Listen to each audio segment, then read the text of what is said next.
Tool time, I can do it myself. My name is Marty Mata, And I'm Morgan Rosansky.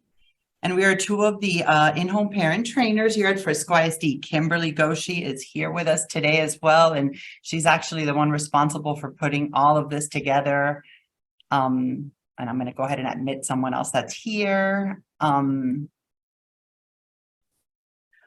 today we have a very special guest that will be sharing her expertise with all of us. Please welcome Laura Seyfert. She's a lead trainer with STAR Autism Support. She will be joining us today to share a variety of helpful tips for fostering self-care, skills, and increasing independence.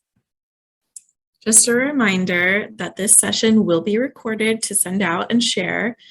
At the end of today's session, we will be having a Q&A for anyone joining us online today, and this portion will not be recorded. But if you could hold any questions or comments till the end, it would be much appreciated. The chat will also be open for any questions or comments, which we will be checking periodically. If you would also kindly mute your microphones during the presentation, this will allow us to hear all the information presented today. We are so excited that you are here for this month's tool time training of I Can Do It Myself. Thank you for joining us. So Laura, go ahead and take it away for us. Perfect. Welcome, everybody. So excited to have you all here with us. As was mentioned, my name is Laura Seyfert, and I work as a trainer for STAR Autism Support. We work in partnership with Frisco ISD. We're able to come in and provide some training and support to teachers and in classrooms and workshops for people throughout the district. One of the options that we're able to do is provide some parent training. So we are so excited to be here and be able to talk about a really important topic today. I can do it myself. We're going to focus on some ideas to help with home strategies in increasing independence in your children with hygiene activities and activities of daily living. So hopefully you all are able to gain a few ideas to take back and try in your homes. A little bit about myself. I work as a trainer, as I mentioned, but I also have over 20 years of experience in special education. I've worked in a variety of different roles as an in-home therapist, a teacher, a behavior analyst, a district behavior specialist, as well as a district administrator. And throughout all of these different roles, my favorite thing has been to be able to bring strategies and support and help different people. One of those is parents. I also am a parent, and through my parent trainings, you'll probably hear me mention ideas or strategies that I'm trying with my own kids, because all of us can learn ideas and work together. So that is one of my favorite roles that I get to talk about as well. And who is STAR Autism Support? I want to talk to you a little bit about who we are as a company, because you may have heard about us. You may have heard some of the curriculums that are used in the district, as well as some of the strategies that we share and train on. We are a comprehensive curriculum company. We support school districts in providing training and support for teachers, paraprofessionals, anyone who's working with students who may need some evidence-based curriculum specifically focused on strategies that we know are working for students with autism, as well as other similar needs, maybe language or behavioral challenges. We also help districts to build comprehensive district-wide programs to support all students using these strategies. And we've been so grateful to have the opportunity to partner with Frisco we're actually in our 5th year of partnership with them through a grant funded by TEA that we're very happy about, very excited to have. And through this grant, we're able to do a lot of providing materials and curriculum and training focused on this idea of building capacity within the district. We do work with all grade levels, so preschool through adult transition, and our focus is always on how can we help students to continue to meet their potential, continue to grow and achieve in all the different environments, whether that's at home or at school or in the community. We want to make sure to provide strategies that can help all along the way. So before we get started on this very important topic, we would love for those of you who are here today to put in the chat maybe something that brings you in today. Maybe you want an idea about helping with toothbrushing or with helping with the bedtime routine. Maybe there is something in your head that brings you in today. And we would also love to know the age of your child. If you feel comfortable putting that information in the chat, go ahead. Otherwise, if you're watching the recording or if you're just here listening while you're multitasking, maybe at work, feel free to just think about that. It's good to have a goal as we're heading into the workshop. What are we hoping to learn? What are we hoping to get out of this session? And I'll wait about just 30 seconds or so. And Morgan and Marty, if you see anything that pops up in the chat, feel free to share out with us.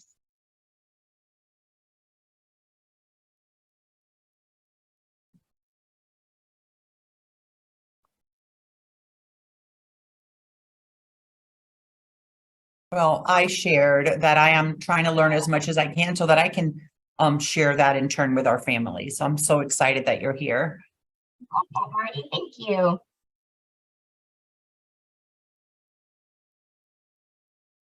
All right. And again, if you are watching this recording, feel free to take some notes and help yourself kind of stay focused. Sometimes we learn a lot of things and it can feel overwhelming. And it's nice to have like one small goal or one takeaway that we can really just focus on. It makes it feel a little more achievable. So we'll come back to some of your goals, but for now, I want to tell you our goals. Our goals for you during this session. We're hopeful that we can help you identify a target routine, something that you might want to help your child learn to be a bit more independent in at the home. Perhaps it's something like bedtime or a hygiene routine, any sort of routine that's socially significant. That means it's going to really help them in their daily living. And it's important to your family. All of us families have different goals for our own families, and that's great. We want you to think about something that's really important to you as a family. We also want you to recognize the importance of some of these key strategies that we're going to talk about, such as consistency, being consistent with daily routines, especially for individuals with autism or other developmental disabilities. This is really helpful and really important. And we know as families and as parents, that can be a challenge. It can be hard to be consistent. And we are definitely aware of that challenge. And that's why it's sometimes helpful to just pick one small thing to focus on at a time, something that you think you might be able to be more consistent on. Sometimes there's things that are out of our control, and other times it may make sense to start with one routine versus another, and that's just fine. We'll talk a little bit more about how to pick and prioritize those routines throughout the session. And then we also want you to learn how to use these routines as teaching opportunities for your child or the child in your life. How can we not just think about, we want to get through bedtime, but how can we use this as an opportunity to help our child learn? Because they can also practice some skills during these routines that will help increase their learning. And that's something that's really powerful and important for our students. Then finally, we want to think about how can we identify some strategies that we could maybe add to the routines, maybe new things to try that we haven't done before that could help increase their independence as well as their motivation. Sometimes our kids struggle with being independent because of motivation. So we're going to give you some ideas on that. Sometimes they struggle because maybe they don't have all of the skills yet, and we need to help them learn some of those skills or use some things like prompting during the routine to help increase their ability to understand what we're asking them. We'll help you to identify an idea or a strategy that you could put into some of those routines you're wanting to work on, and maybe give that a try the next time you do it.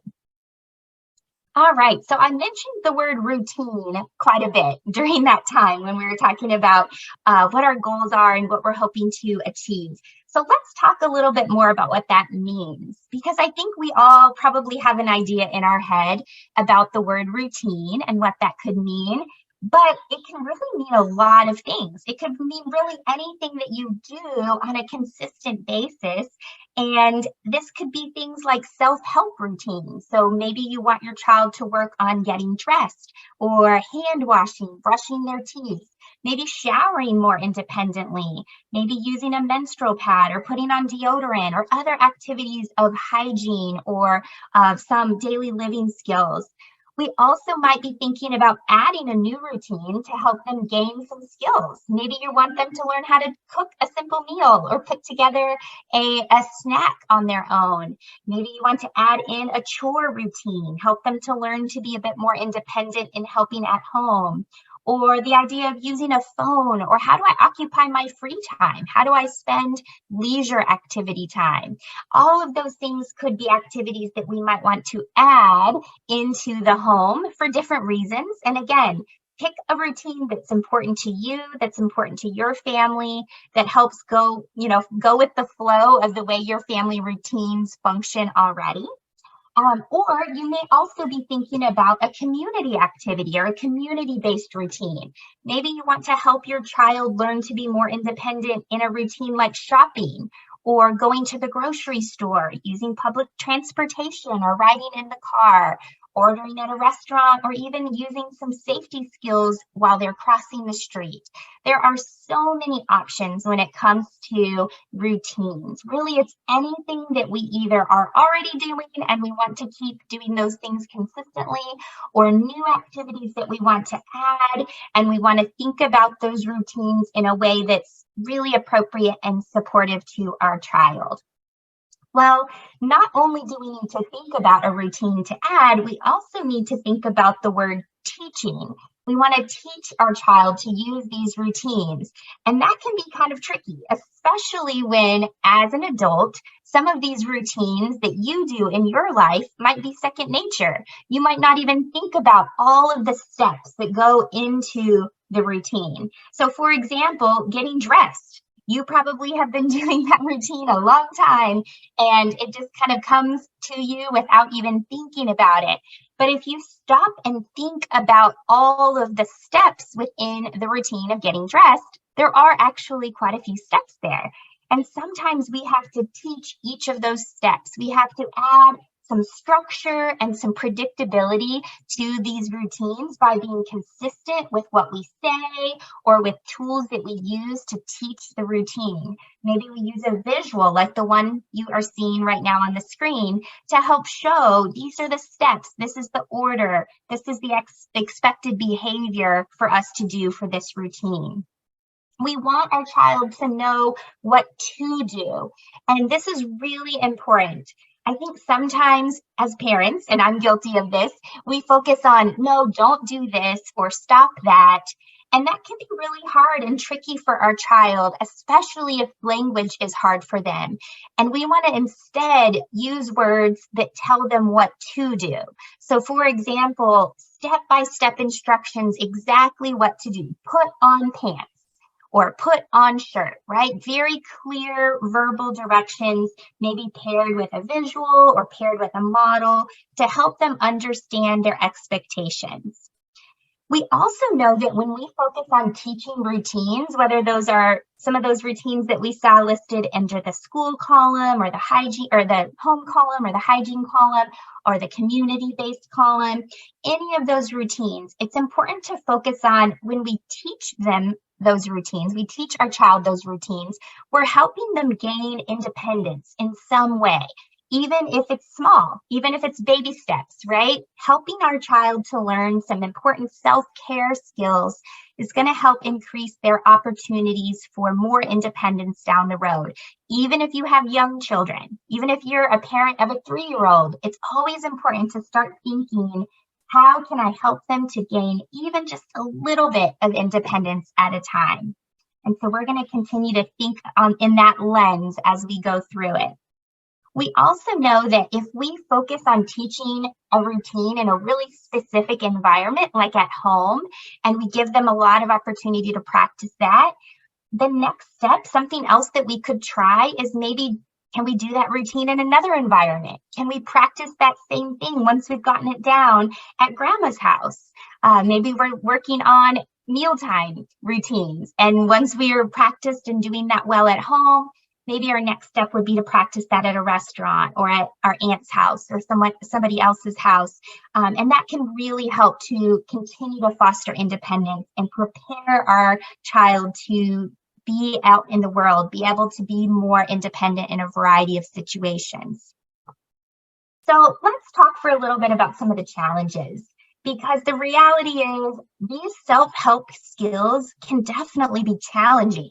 If they weren't challenging, you probably wouldn't be listening to this webinar, right? There's something in your head already that you're thinking, oh, bedtime is hard, or teeth brushing routine is hard, or I just wish my child would shower on their own, right? Whatever it might be, that's understandable. I think all of us parents can relate. We know that there are times in our day that can definitely be a challenge.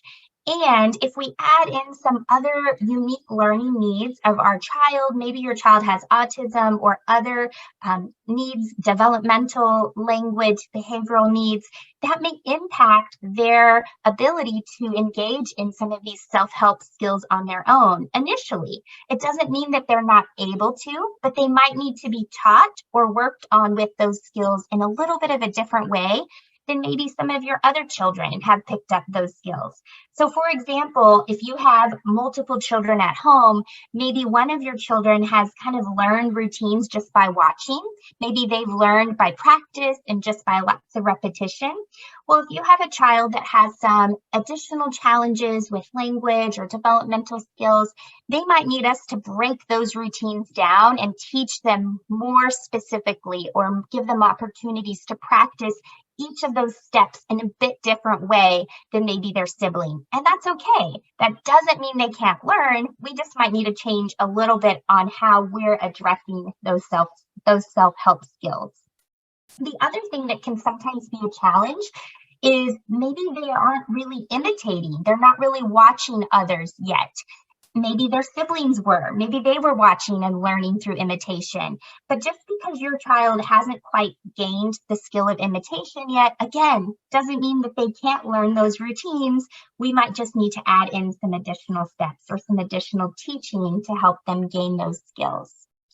And then finally, we have to always remember these are really important lifelong skills. The more we teach and work on these self-help skills now, the more opportunities they're going to have later on. They can also impact their health. Things like brushing their teeth or washing their hands. We want them to learn those skills because those are very health related, right? The more we are proficient with some of those health skills, the healthier we're going to be down the road, which is really important, especially for our kids as parents. We want them to stay healthy. So another reason that these self-help skills that we're mentioning can be challenging is sometimes communication can get in the way.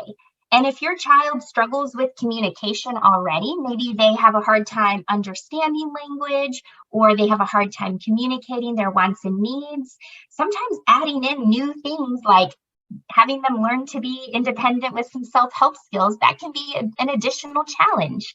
And again, it doesn't mean that it's not possible. We may just have to add in some other ways to communicate.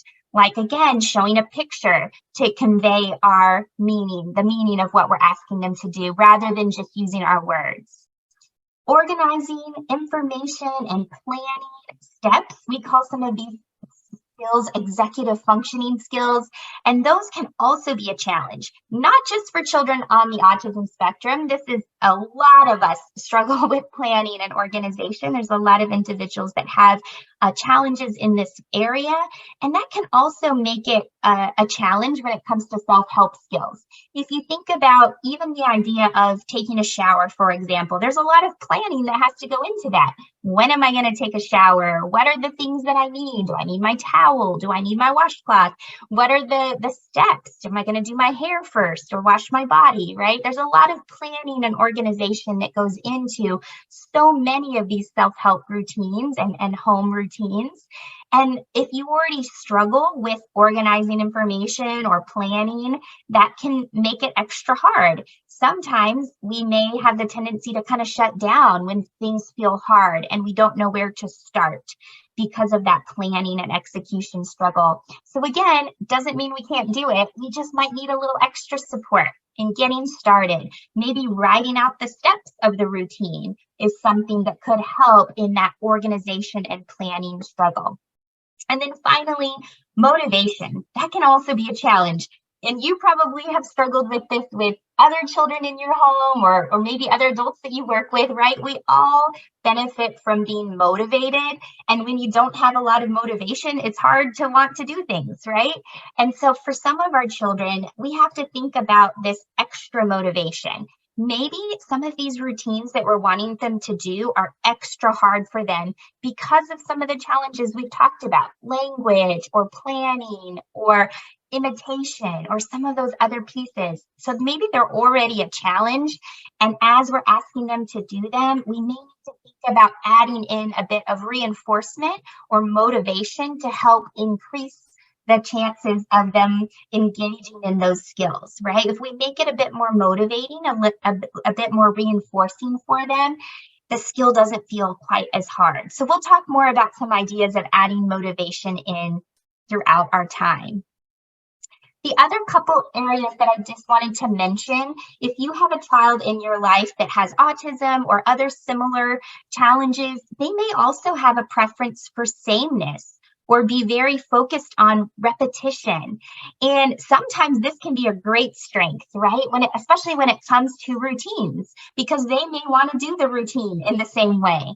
However, if we don't think about the routine and think about what do we want them to do, they may make their own routine, and their routine might not be what you want them to do, right? So for example, their bedtime routine might be very repetitive and very much the same way every night, but it may not include the steps that you're wanting it to include. Things like brushing their teeth or, getting themselves into their pajamas on their own. Maybe they have their own steps of their bedtime routine that they struggle with changing. They want to do the same thing every night, and it's not really helpful.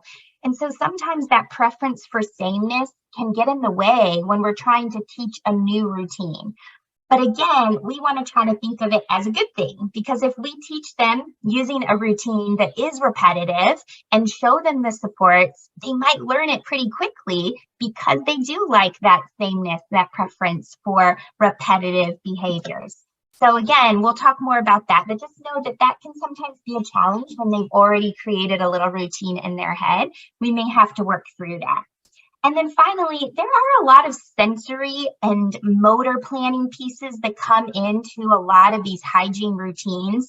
For example, toilet training. If that's something that you're wanting to work on with your child and they already struggle with some sensory challenges, that might make it a little extra hard, right? Because if you think about those extra sensory pieces, the feeling of the clothing or the motor planning of how do I, unbutton the pants, or maybe just the loudness in the bathroom, those may be things that we have to work through in a way that are different than we would have to work through with a child that doesn't have those same sensory or motor planning issues. Again, doesn't mean we can't do it. We just might need to have some other ideas or other plans to help work through some of those sensory challenges. All right, so now we're going to take a couple minutes for a little bit of reflection time. We talked about some routines that we might be thinking of. We talked about why those routines might be a bit of a challenge depending on your child. So now I want you to think about what are some routines, whether they are some self-care routines like hygiene routines or some routines at home that your child is able to do with maybe a little less support. What is going well? Think about that for just a minute. And if you're taking notes, this would be a great time to write that down so you can remember what's going well or what is something that maybe they're starting to get a little bit more independent on. And then the second question is the opposite of that. Which routines do they need a lot of help with? Which ones are a struggle? Which ones are those routines that as a parent, every time you think about it, you just get stressed, right? And you're like, oh, I don't want to have to go through this again, right? What are those routines? The routines that they need a lot of support. And then the third question is, what routines are most important to your family?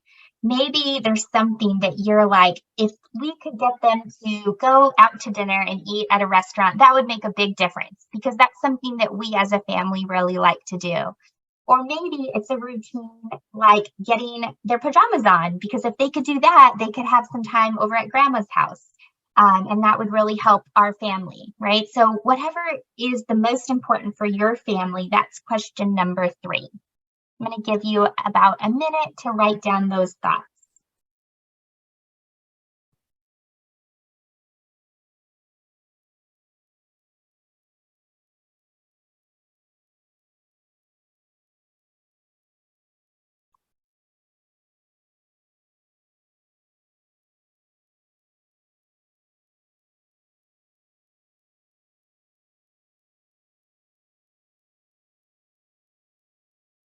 All right.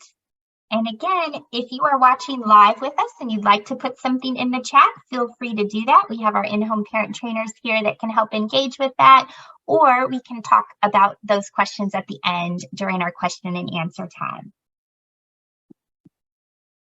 All right, so thinking about your priorities, whatever you wrote down on that piece of paper, something that you're wanting to work on, it's important to come up with a plan, right? We all want a plan. How can we make this happen? Obviously, if there are some routines that are a struggle for you at your home, there's a reason for that, right? And so we might need to come up with another plan. If you think about the routines that are going really well, that might actually be a good place to start, because sometimes when we ask ourselves the questions, why do we think this is going well? Maybe we've done something different with that routine, or we've given them more opportunity to practice. Sometimes that can help us in thinking about a strategy or a plan for helping to really target those routines that we want to teach. Well, whatever that routine is that you want to teach, we're going to think about a practical strategy for getting that started. The first thing we want to do is think about what skills does our child already have. Perhaps we need to work on teaching some foundational skills, some skills that might help them in being able to be more ready for learning that routine. There's a lot of skills and strategies that go into different routines that we do. And it's important for us to first consider where is my child's current skill level? Are they still working on imitation, like I mentioned, being aware of others and being able to follow the example of what someone's doing? Maybe they're working on some basic requesting and using some of their language to be able to communicate some of their needs. Maybe they are already able to do those things, but they really need to work on following directions. Maybe that's something that they are working on. So first we consider their routine, and then we're going to think about 1 or 2 routines that we really want to work on, really want to help them to learn, and especially if those skills are related to the routine that we're trying to teach. So for example, if you are wanting to target toothbrushing, and that's something that you really would love for your child to learn how to do that skill independently, but maybe the skill of imitation, then being able to watch you and follow what you do, is a struggle for your child. Then you could say, okay, we're going to work on helping them to practice imitating through lots of times of the day. And maybe you add in that you show them how to brush your teeth and you do it with them. So you might say, do this, and show them what to do. And that could be a way of both helping them learn that routine, but also still working on those foundational skills to help them really get more independent and gain some skills to help them with a variety of things, not just with toothbrushing. Again, that was just one example.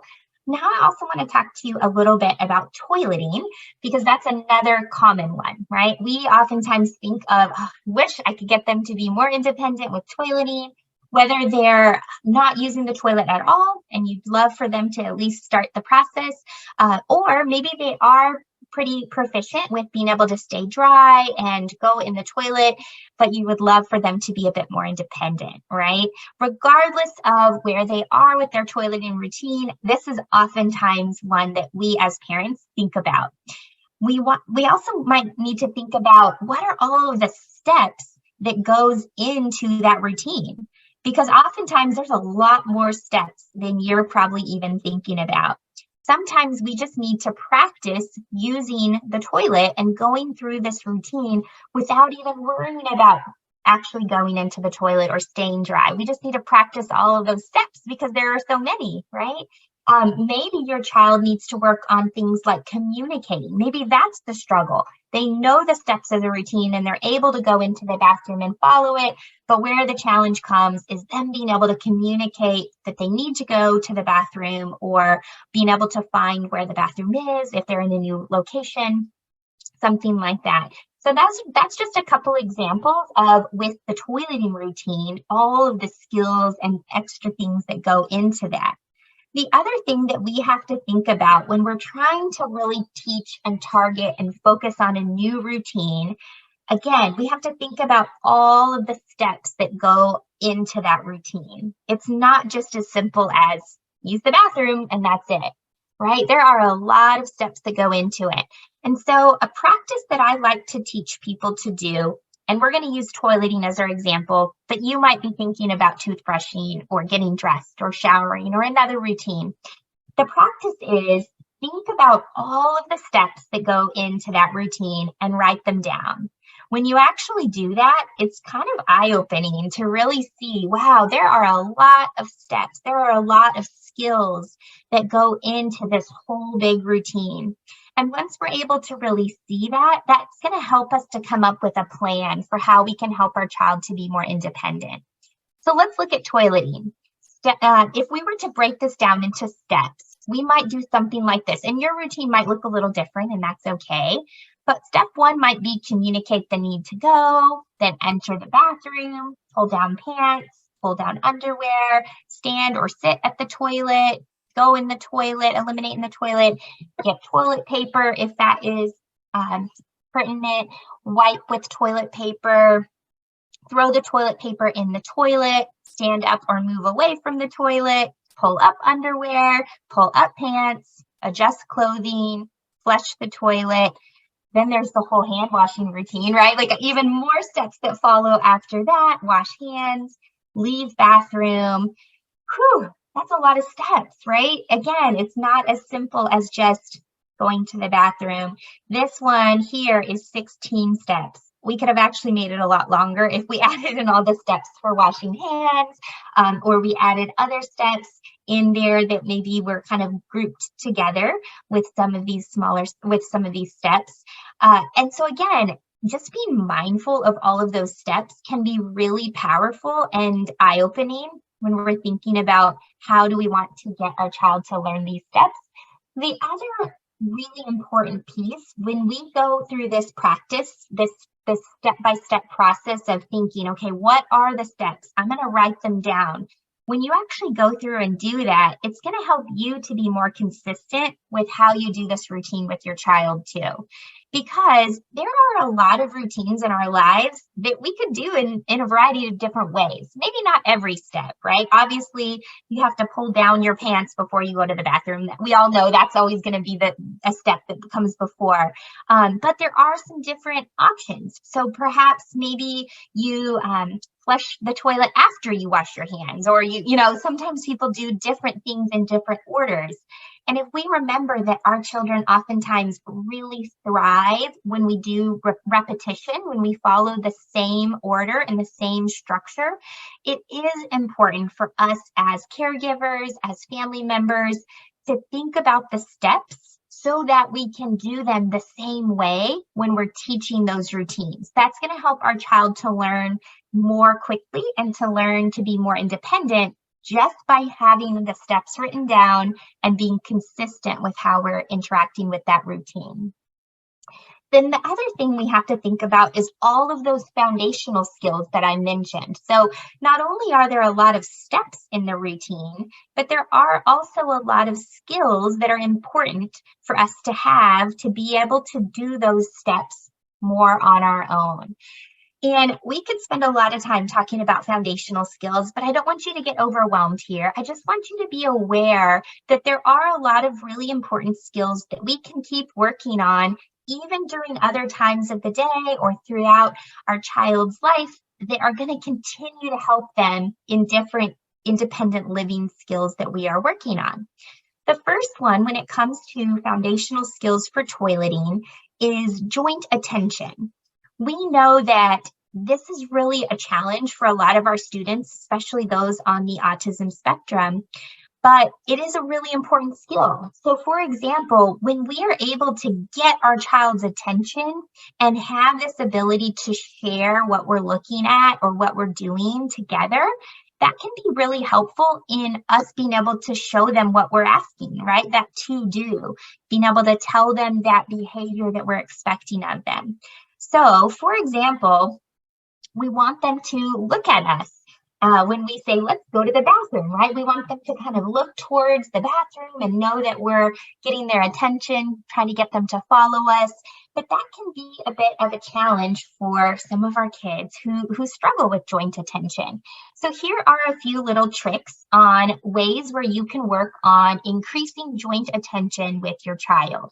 One idea is think about something that you're wanting them to focus on or to look at, and then be consistent with your language. Maybe every time you're trying to get your child's attention, you might point and say, look, right? And they get used to that. They kind of hear that common language phrase, and that helps them to be aware, okay, that they might need a little support at first.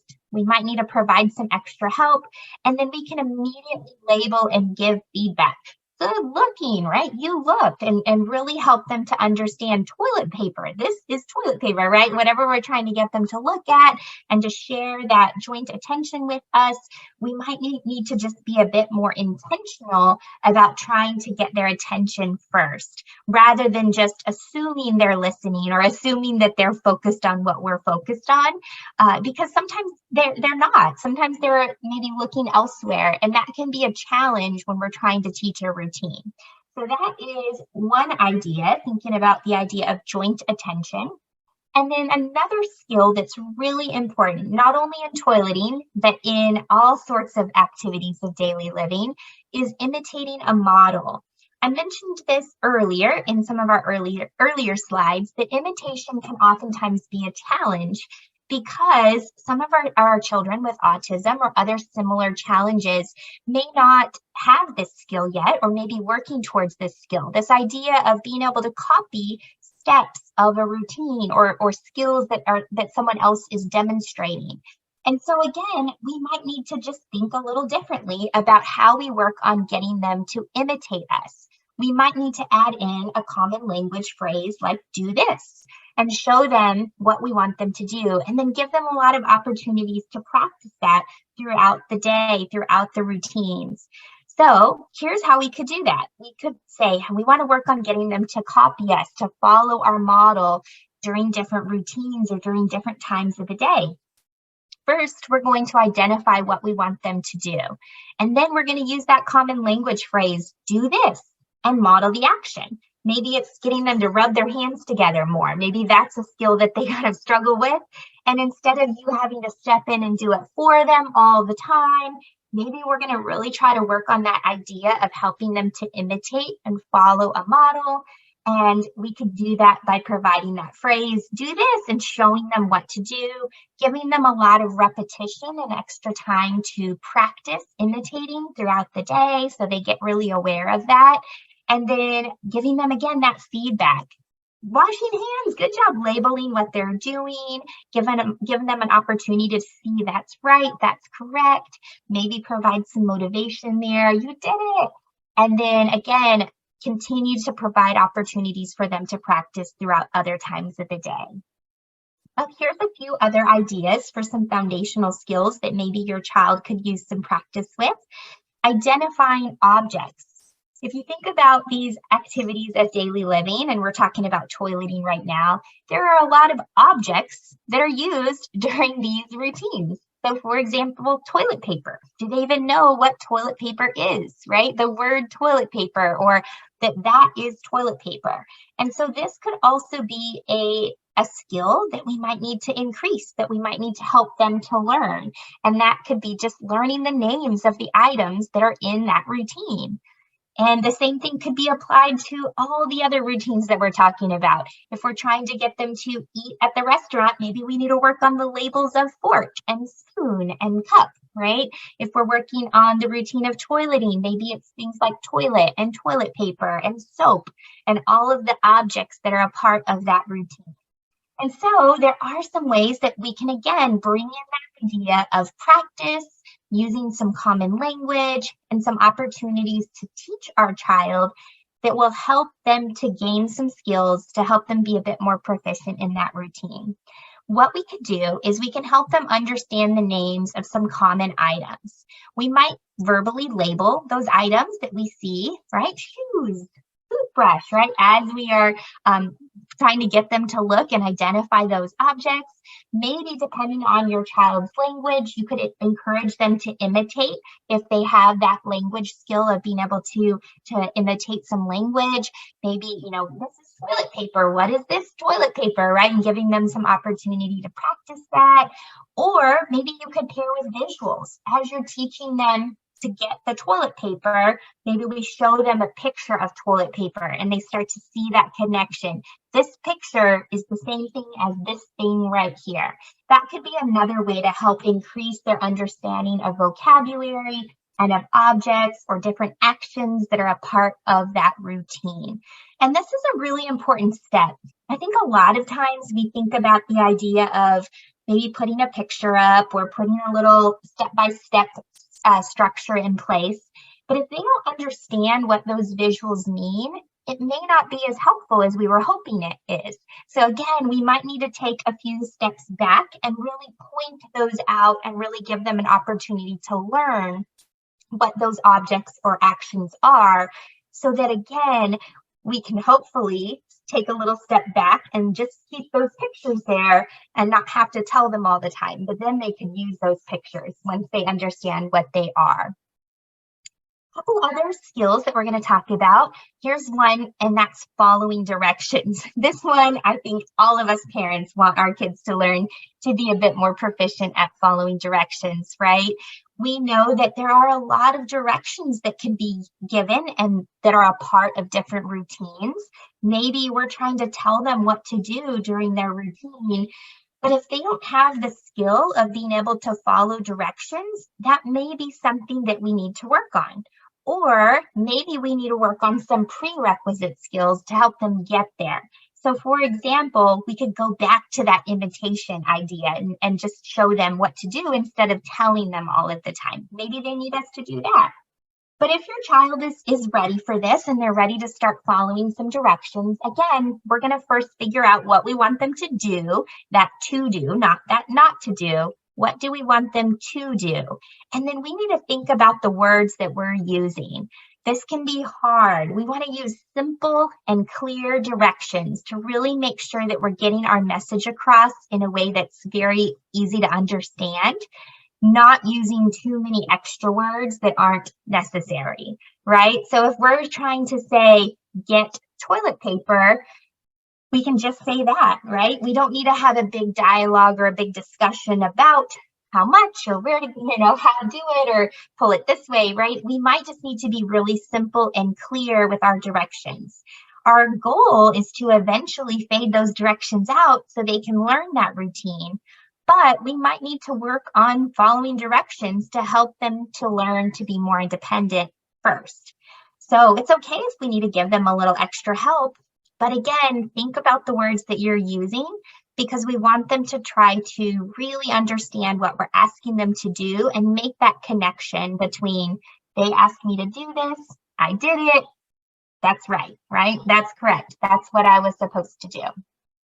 Communication is another foundational skill, especially in the toileting routine. I mentioned that this sometimes is a challenge for our children who are learning to be more independent with toileting because they might not have the skill yet to be able to tell you that they need to go or request help when it comes to the toileting routine. And so again, this might be a skill that we might need to work on. If this is where your child is, definitely collaborate with your child's teacher, collaborate with their speech therapist, help get some ideas. Maybe they need a picture of the bathroom that they could show you to help communicate that they need to go. Maybe they use a device, and that's something that they could work on with their team together. But again, we know that requesting is a really important skill to work on when it comes to gaining independence with toileting.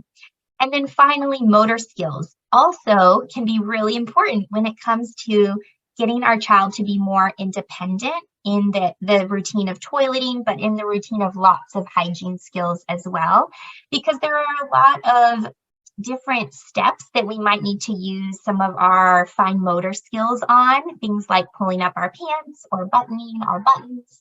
And that could be a challenge. If your child struggles with fine motor skills, that might be something that we need to work on to help them gain that. Maybe we just need to practice the buttoning in some separate times. If they're going to wear those same pants, that might be something that we could do. Set up an opportunity for them to practice connecting the buttons or putting the jean little snaps together. Give them opportunity to practice that so that they can really get stronger with that movement and those muscles. That could be another idea for really hitting those foundational skills, helping them to be more independent. All right. So I gave you an example of walking through the toileting routine and thinking about not only all of the steps that go into the routine, but all of those skills that are helpful to have and to work on to help our child be more independent. So now I want you to think about that routine in your head. What are you hoping to really get your child to learn to be more independent with, learn to be able to do more on their own, help that routine to go better at home? And think about, are there some skills that would be helpful for us to work on to help them to be more independent with that routine? What are some skills that they're already able to do? Are they already able to follow pictures or to understand objects? Are they already able to imitate maybe? What are some skills that they're already able to do? And then what are some skills that they could use a bit more practice on? And then think about those skills and how can we give our child an opportunity to practice those skills, whether that's within the routine or maybe throughout the day and other times. Maybe they just need more practice with imitation. So we're going to say, okay, I'm going to be more mindful of using the phrase do this and showing them how to do different things throughout the day. Maybe that's your goal.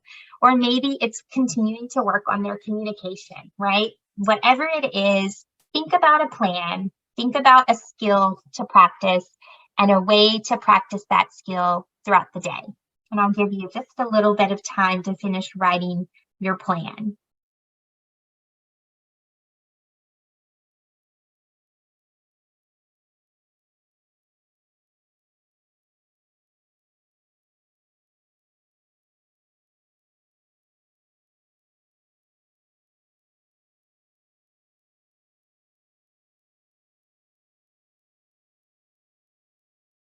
All right, and if you're not sure yet, that's okay. We're going to give you some more ideas. Maybe you're not quite sure what skills they have or what skills they need to practice on. Some of those things might come to your mind as I give you a few more examples, and that's okay too. Just try to go back to that plan so that at the end of this session, you'll leave with a step-by-step process of how you can make a new plan for working on that routine. So strategy one, we were thinking about some of those foundational skills. How can we really help our child to gain some skills to help them to be more proficient with some of those routines we're wanting to work on? Strategy two is how can I make my routine more predictable? We want our child to be understanding of the expectation. We want them to know, what are we trying to get them to do? The more predictable we can make routines, the less they are going to be frustrating to our child, the less that we have confusion about what we're expecting, right? We want them to really understand what's happening so that they can gain some independence. So for example, we might need to think about establishing a set time that we're working on a routine. So with bedtime, that's a classic one, right? If we want them to have more understanding of the bedtime routine and more predictability around it, we might need to be more aware of the time of day and, that when we're doing it. Maybe we're always going to start it at 7 p.m. and that's when we start the bedtime routine. And having that consistency can bring out some more predictability for our child. So keeping that same time is going to be really helpful. It's not always possible depending on the routine, right? Some routines we may have them occur multiple times in the day, or Sometimes we have really good ideas and really good plans. We want to have dinner at the same time, but life gets in the way. And that's okay too, right? We're going to do the best that we can to try to be as predictable, try to have it at the same time. But even if it's not, we can still try to have the same steps. So even if dinner is a little bit late one night or bedtime's a little bit late, this next step is really important. At least try to have the same order of the steps of the routine. So that's going to help to bring more predictability to our kids as well. If we do the steps of the routine in the same order, they'll learn one thing comes next. What follows this step, and that will bring more predictability. We want them to know what to expect during the routine. So the least we can avoid trying to change the routine, especially at the beginning, that's going to be really helpful for us. If we can try to keep things pretty consistent, that's going to help them to know what to expect during the routine. And we might need to think about adding in something like a warning before we start the routine, especially for those routines that are a little less preferred, like maybe bedtime or showering, right? We might need to think about, how am I letting them know when it's time for this routine to begin? So maybe you need to add in a timer or a visual schedule or a way for them to see this is coming, and give them a little bit of warning for that routine. The other thing that I would suggest is thinking about the steps of the routine and using a strategy called task analysis, where we break the skill down into each component, each step, and be really intentional about teaching those steps in that same way, following that same sequence. This is going to really help to be able to provide a more manageable view of that routine for that child, rather than just saying, brush your teeth. That can feel overwhelming and can feel a lot. Instead of that, we can focus on each separate step and teach them to follow that routine using those steps until they can learn to be more proficient. All routines that we do and that we engage in have a series of steps that occur in some sort of a sequence. The sequence can be unique depending on how you do things, right? Maybe you put your left foot in your pants before your right foot, or your right foot before your left. There isn't always a right and a wrong answer, but again, we want to try to be consistent with how we teach these steps of the routine and use some tools like these visuals to help convey that message. Then we also want to think about the skills that we want our child to do. Are we wanting them to follow my lead? Are we wanting them to follow my verbal directions? Or am I wanting them to really do this routine and me step back a bit? Wherever we are with that skill, we may need to try some different things. Maybe at first we do need to give them a lot of help, and that's okay. And then we think about, how can I fade back how much helping so that they can be more independent? That's always the goal. We might want to also think about watching, how do other people do this routine? And that could help us to figure out those steps, right? What is the order that they follow when they're brushing their teeth? I'm going to watch the sibling do it so that I can really get those steps down and help them. And then we might need to think about pre-teaching and preparing our child. We could use some tools like social narratives or a little social story about something that's coming up. Maybe it's a new routine that you're wanting to add. You might need to have some time to pre-teach or to talk to them about that new routine before you even do it. We also might need to think about some of their interests. Maybe you could add in the Thomas the Train toothpaste to make it a little more exciting, or the towel that has the pink butterfly on it, right? Sometimes if we add in some interests into those new routines, that can also really help to prepare and set them up for success. So let's walk through an example together, because I always love thinking about scenarios. Some of these scenarios might feel really familiar to you.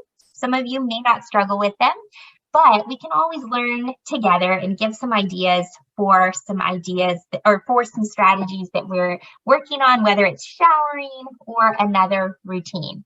This example, we're going to talk about showering. We're going to talk about Sam. Sam's caregivers struggle to get him to shower regularly. When he was younger, they would use toys to motivate him to get into the tub. That reinforcement piece, that motivation really worked for him. But now that he's older and he's not taking a bath, he's not playing with toys, they're trying to get him to shower. Now he's just refusing. Sometimes when they say time for the bath or time for the shower, he runs into his room and hides. Maybe some of us can relate to this. Every step of the routine seems like a challenge. Getting him to the bathroom, completing all the steps without help, and then getting him out of the shower, right? There's a lot of steps that go into that, and sometimes that can be a challenge for Sam's family. So, how could Sam's caregivers make his shower routine more predictable? We could think about that first. We talked about the consistent time. Maybe we need to add that into how we're approaching his shower time. Maybe that's something we haven't been as consistent with in the past, being a little bit more loose with when we ask him to shower. But now that we're thinking through this, how do I want to help this situation to go better? Maybe we decide to set a consistent time and show Sam on a visual schedule or on a checklist that says at 7 o'clock, we always shower, right? And we really try to be consistent with that. That's going to add some predictability to the day and make it a little less about, well, mom's making me do this and I don't want to do it, and more about this is on my schedule, this is part of my routine. And that's always a better place to be. Then we might need to think about, have we been doing the steps of the shower routine in the same order?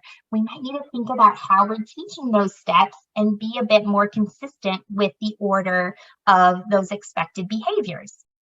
Then we could also think about adding in a timer or providing some verbal warning when we're about ready to start that routine. It's almost 7 o'clock. It's almost time for our shower. Or when we're getting finished, right? You're doing a great job showering. We're almost finished. We're almost going to the next activity, right? So other ideas, maybe we could add in some motivation. Maybe he could choose the color of the wash rag that he uses, or maybe he could have some scented soap in there or something that gets him a little bit more excited. And sometimes when we add something like that into the routine, that can also help it to be a bit less of a chore. I'm going to show you a couple video examples now of the idea of creating a schedule to help convey this message, because this can also be a really powerful strategy to add in. If something like showering is a struggle and you're wanting to take into consideration some of those ideas, make it a bit more consistent, the same time every day, look at the steps of the routine. Have I taught them in a consistent way? Those are all great ways to try, but you also might need to think about, have I made it clear when this activity is going to occur in their day? Many of our students do really well when we add in a bit of structure, even at home, to show them what's coming next. Give them some more predictability in their day. I'm going to show you two examples. The first one is of a younger child using a visual schedule that's on the wall to help him learn to transition to different activities throughout the day. Now, we're not telling you you have to make your home a school. Of course not, right? But if you're thinking about different activities that are at home that you have a hard time getting your child to engage with, and they need to do things like put away the iPad and go to the bathroom, or go have their snack time and then go, play with their toys. Anything like that would be a great thing to add to a schedule to show them what's coming. And that might actually make that transition go a lot easier once we set up that predictability. So let's watch Connor as he learns his routine of his schedule. At first, you're going to see his mom have to help him quite a bit as he's learning to follow his visual schedule. But as they go through it and practice it with different activities, you're going to see that he picks it up pretty quickly and seems to really be enjoying that predictability. Connor, let's check our schedule.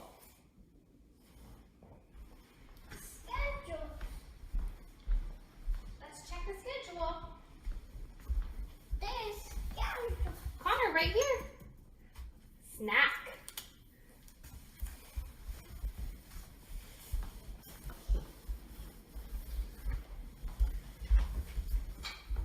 job.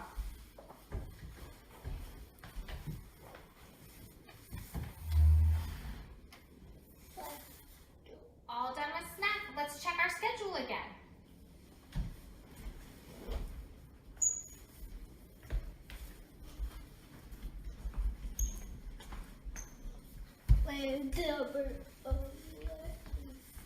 Oh, right here. Right here. Tablet time. This way. Good job. Oh, I see right here. Tablet time. Very good. iPad. Yeah. Okay, Connor, let's check the schedule. Let's check the schedule.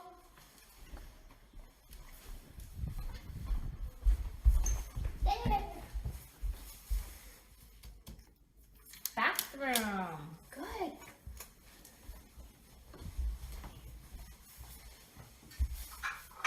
Good job, Connor. Bathroom.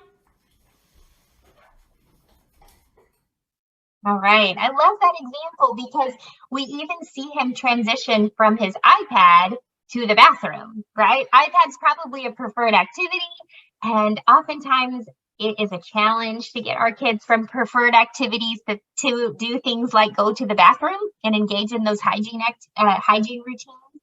But if we're using a structure like this visual schedule, it makes it more predictable, it makes it more expected, and it's going to really help them to understand what we're asking them to do, help them to understand to be more independent as we move through the day. So that's just one example. I'm going to show you another example now. This is an older student, an adult student, and she's using more of a checklist to help keep her on track for her morning routine.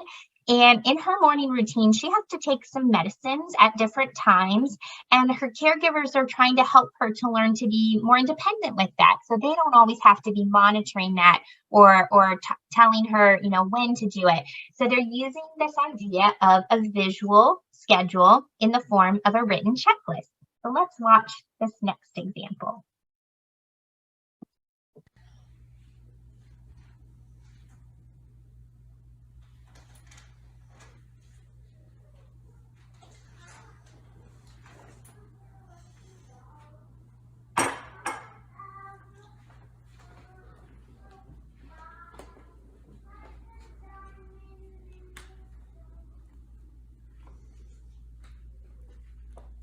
Breakfast is done. What's next?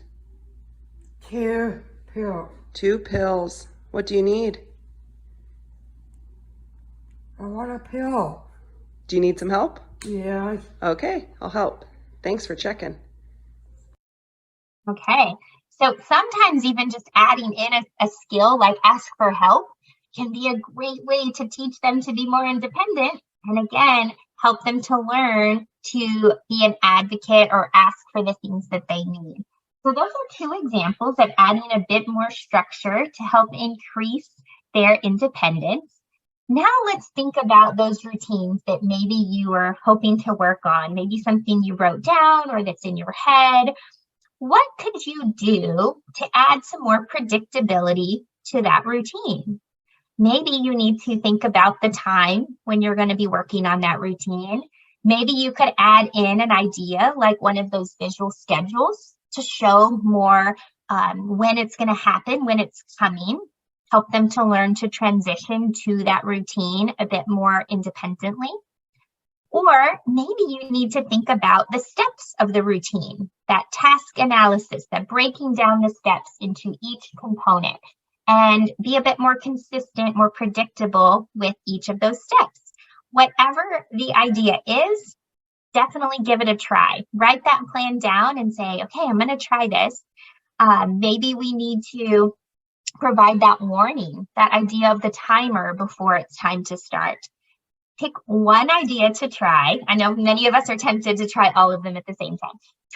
Pick one idea and say, I'm going to try this first, and maybe this is my next step.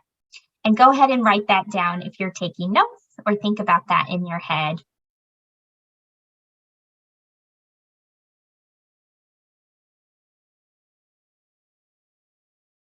And our goal is to add more predictability.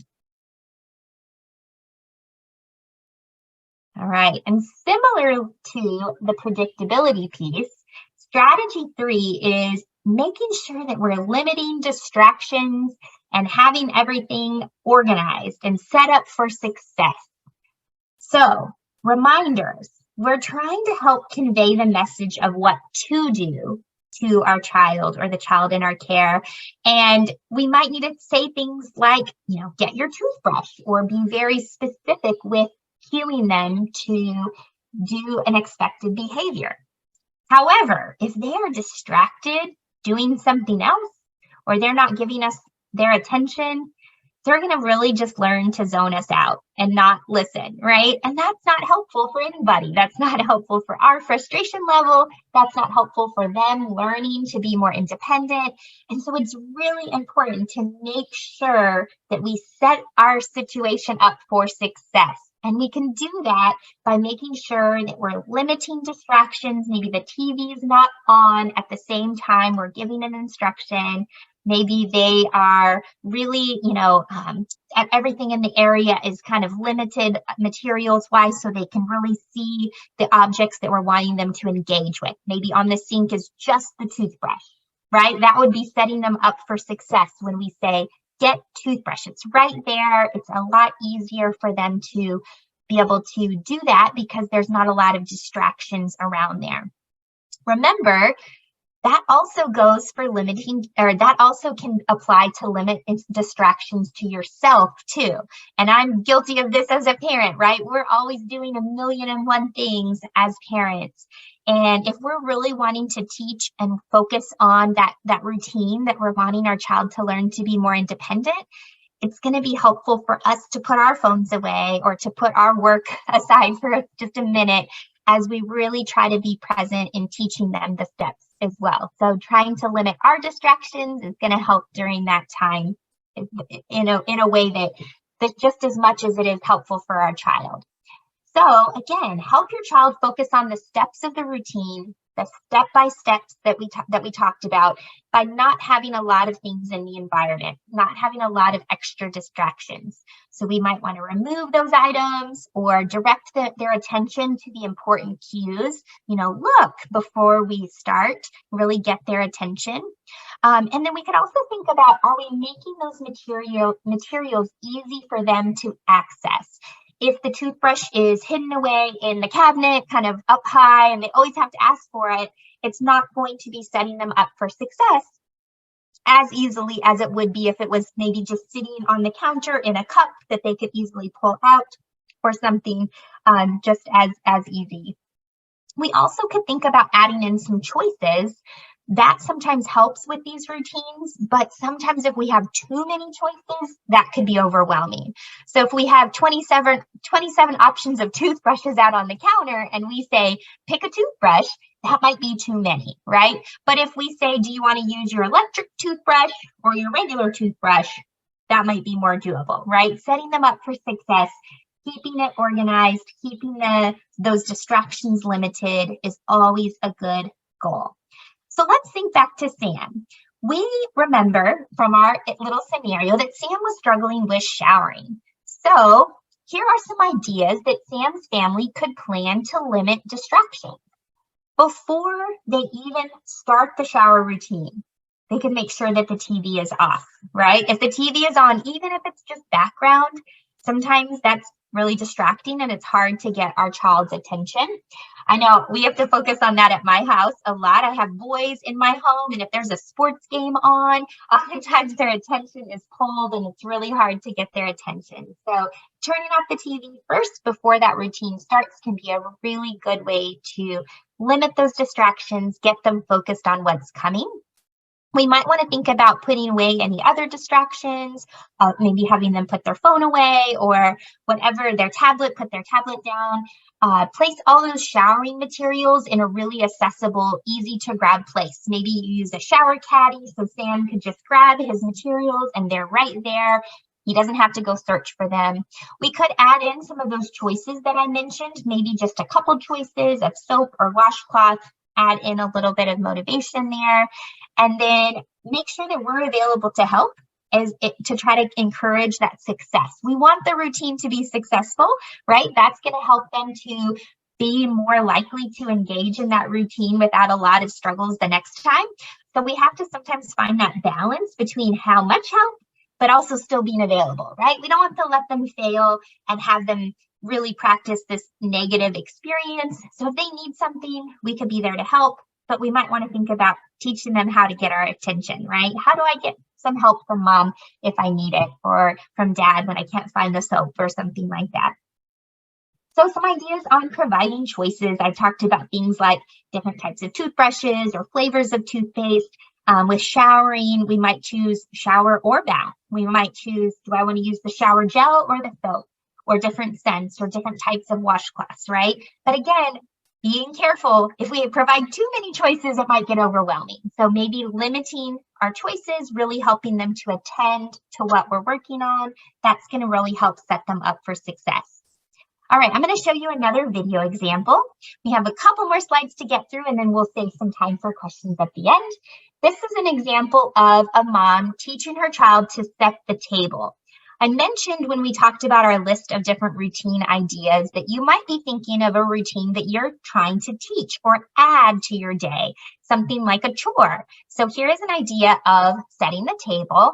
And again, we want to make sure that we don't have a lot of extra distractions. We want to try to set up the materials so that they're easy for them to, when they're first starting a routine, for them to get, right?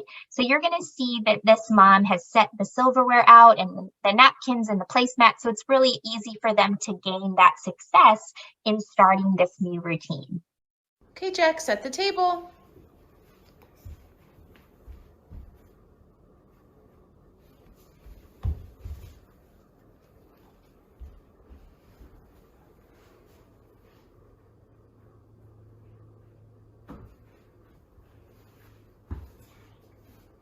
Right there, that's it.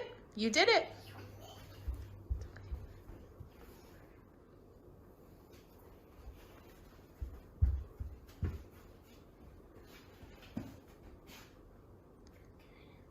That looks good. You're setting the table.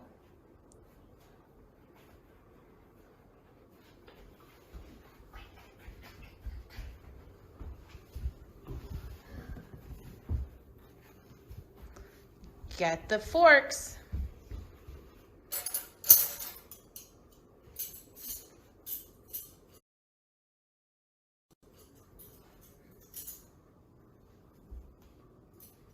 All right, I'm going to pause this there. I don't know if it was showing on your end. My internet was a little bit spotty right there, but hopefully you still saw the video. The mom had the napkins and the forks all set out, so it was really easy for him to grab, not super distracting. There also wasn't a lot of extra stuff around, and I know that can be hard. I know sometimes my kitchen is always a place where we have, fun things or extra things. But if there were some toys around, he might have gotten distracted and wanted to play with those toys. So really thinking ahead, how can I set up this situation for success? How can I build in those skills by setting those items out and by using limited verbal to tell them what to do, by also not having a lot of distraction out? That can really help those routines to go more smoothly. So again, think back to that target routine that you're wanting to work on. And are there any distractions that sometimes come up when you're working on that routine? Maybe there's ways that you could limit the distractions during that routine, or a way that you could add in a bit more organization to the materials needed to help that routine go more smoothly and help really set them up for success. Are there some choices you could add in to add a bit more motivation for your child? Maybe there are. Maybe you have too many right now and you need to scale back a bit. Add those to your plan so you have some other ideas to try, and then we'll move forward to strategy 4.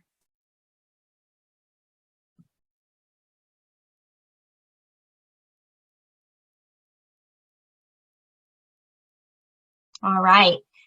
Strategy 4 is a really important one. How can we make sure that the message we're trying to convey to our child is being heard, but also that they can use supports eventually without us? I love the idea of adding visual supports into a routine. We might need to teach them. We might need to give lots of repetition and practice, but our goal is that the visual can stay and we can go away. That would be great, right? Give you some more time to make dinner, give you some more time to do other things. If your child can learn to follow a visual support, that visual can stay while you go away, and that is a great goal. So visuals help our children to learn, not just our children, adults too, right? We all use visual supports in our days, especially when you're in an unfamiliar environment or learning an unfamiliar skill. You may really prefer visuals yourself. Visuals are really helpful in helping to convey the message of what to do. Use a visual strip or even a list, like we saw in that video, to help your child understand the steps of the routine. Because again, a lot of these routines have a lot of steps, and we might need to break those steps down and show them step by step using a visual or a list to help them understand those expectations. We can then also use that visual as a teaching tool. We can point to the steps. We can use that to help us trim down our language. If we just say what's on the visual, that helps us not to use a lot of extra words, right? First, cut your nails, then tablet, next, dinner, right? We can be very clear in our messaging when we use visual supports to tell our child what's coming. Let's go back to Sam to kind of wrap this up. We could add a visual support for how to shower into Sam's plan, into his routine. Something like the one you see on this screen might be really helpful for him. We could also think about a timer. Maybe Sam was watching TV right before his shower, and that was kind of the problem. Having to finish TV and move to this less preferred routine of showering. So we could maybe add in the visual of a timer so Sam can see this much time is left. Then we could use that visual strip to show him those expected behaviors, those step-by-step process of the routine. Here are a few other examples of visual supports that you might think about adding to a routine. The one on the left is about teaching using a menstrual pad, visuals there, the supplies that are necessary. The one on the right is an example actually from our Spanish visuals, and it's using deodorant. We've got our visual to show the expectation, but then we have the items right there, ready to go so our child can be set up for success. So the more we can prepare them with organization, but also with visuals, the more likely that's going to go well. I'm going to show you a final video. I think I'll skip the last one, but I'm going to show you this one of adding a routine like cooking in. We might need to use some visual supports to help both with some pre-teaching, maybe talking about the different steps and the different ingredients, and then using that visual to teach those expected behaviors and that step-by-step process. So this is an example of visuals for cooking being used at home. What do we get to do now? Make food. Great, now we get to follow the recipe and make cookies. Okay, so setting them up, showing them the visual. Now they're going to use the visuals to teach the ingredients and the steps. Yogurt. Baking soda. He's reading off the ingredients. Baking soda. Whatever this is. Well, point to it. What is it? Oh, that's the baking powder. Baking powder. Baking soda. What is that? The flour. The flour and chocolate milk. All right, so some pre-teaching, getting him familiar with that vocabulary and those ingredients. And then he had the visual in his hand of putting those ingredients together to make his meal, to make what he's going to do. So whatever routine you're wanting to work on, think about, are there ways that you could add more visuals to that routine? Maybe we need to show a picture, take a picture of what their expected behavior is. Maybe your hand's actually doing that step. Or maybe you need to use a routine strip like the one we've seen where it breaks down the steps and shows the step-by-step process to really help them understand what we're expecting. And then our final strategy before we open it up for questions is thinking about prompting. How are we helping our child to understand the expectations and then fading down our prompts? That's really hard to do. Sometimes it's just easier to do it ourselves, right?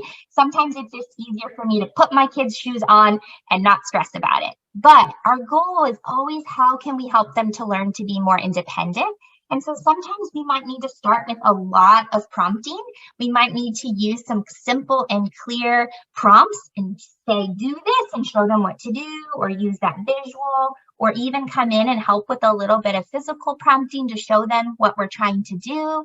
But we always want to think about helping them to learn to do it on their own. Things like supporting them from behind so that they can learn to brush their teeth by themselves instead of us just doing it for them. That's a really important strategy when it comes to prompting.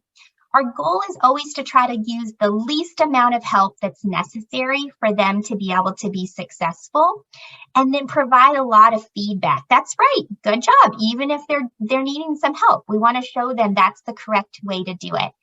And we also want to think about fading back those prompts. So if they need a lot of help, maybe at first they do need that physical prompting, that most invasive level of prompt. That's okay, but let's think about, can we move to a model and try do this after we've shown them what to do, right? We always want to think back to, how can we reduce the prompts a little bit less? So here's an example. We always want to make sure we have their attention before we give a prompt. Don't waste a prompt, right? If you're going to step in and prompt them and try to help show them what to do, make sure you have their attention first. And then be aware of the directions you're giving. Try to give just one direction at a time. Because if you're going to come in and prompt and show them what to do, or say, do this, and we've just given them 27 directions, that's going to be really hard for them to see that connection. Thinking about simplifying our language, using words that they can understand, that's also going to help to make that prompt really powerful and valuable for them. And then using those visual prompts, especially if they're able to attend to a visual, that's going to be really important. Modeling, if you've never tried using modeling as a prompt, that's a really helpful way to help encourage imitation and help them to still learn to do it on their own. Here's a free visual you can actually scan. If you are somebody that needs those reminders, you can scan this visual and hang it on the wall in your home and say, okay, here's some reminders about prompting. It's a little guide for prompting during routines. Us adults, we need visuals too. So here's a visual for you as the caregivers and as the adults. And then finally, back to Sam. Maybe we also need to add in some prompting. Maybe he needs a little help with some of the steps of the routine. In this scenario, Sam's dad needed to provide a gesture prompt, maybe point to what he needed and tell him at the same time, but also add in that level of prompting. Maybe we need to add those visuals that we talked about, or giving him a little bit of a physical prompt to help him with some of those physical steps that are a little harder for him. Lots of different options when it comes to prompting. And I apologize, I'm going to go ahead and skip that last video because I want to provide the last 5 minutes for some questions. I know that was something Marty we had talked about. So the last thing that I want to tell you about, think about those routines that you're doing, add in some prompts if necessary, try to fade back those prompts, and then give them feedback. Tell them that's right. Tell them that's a good job. That's what you want them to do. We might need to add in some social praise or something fun that comes at the end of the routine. We could add in something like a token reinforcement where they're earning a sticker or a check mark or a penny as they're doing the steps of the routine. Thinking about ways to make routines more motivating is always a good idea, especially if you're stuck, especially if you feel like you've tried those routines a lot. The last thing of adding more motivation might be really helpful, even if you're just reinforcing that they tried and they made some good attempts at the beginning. That's okay, because learning new skills is hard, and sometimes we have to add in a bit more motivation. So back to Sam, maybe they need to say things like, hey, thanks for turning off the TV, and then give him an opportunity to earn some check marks as he completes his step-by-step routine, and if he does that, then he can earn some extra TV time later. So once he completes all of those steps, that could be part of his built-in reinforcement. So your last reflection is, are there ways that you can add some more reinforcement to those routines, things to make it more motivating, things to make it more exciting for your child? And that might be a great last step in helping to build those independent skills. So let's wrap up. Be consistent and predictable with those routines. Think about breaking those routines down into some simple steps to make them easier to teach and easier to learn for your child. Think about those teachable moments, those skills that they need to practice to be more proficient in the routines. And then think about the prompting you're using and the positive feedback that you may need to add. All of the visuals that I showed you today, you can actually access for free on our website, which is starautismsupport.com. You can scan using that QR code on the screen, or you can just go to the website and you can click the button that says free home supports in the center of the website. We have a lot of supports for you. We have activities for your child. We have visual supports like the ones we saw on the visual schedule, or checklist templates that you can use. We also have webinars. So if I mentioned something today that was new to you, maybe the idea of routines or motivations or schedule, any of those things, we have webinars to break those strategies down even further and give you some more ideas, more examples. All right, I think we made it to our questions, Marty. So I know we